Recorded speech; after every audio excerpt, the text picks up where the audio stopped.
geus tong ngomongkeun deui kagorengan batur, tong hayang nyaho kakurangan batur. Da urang ge jelema loba kakurangan, urang mah fokus we memean diri urang, membener diri urang, fokus ngawangun keyakinan, ilmu, katakwaan, amal soleh gitu, fokus diri urang.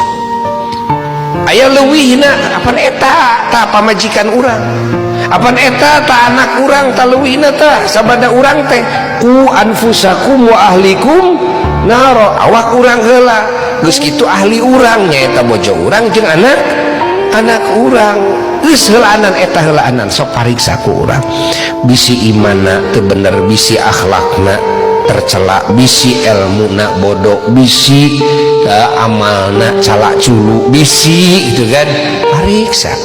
Bojo urang kudu dipariksa, anak urang kudu dipariksa. Tak gitu nu disebut obat teh gitu. Geus gitu mah gembokan ku urang ya, ulah nepi ka ngalakonan deui kadzaliman.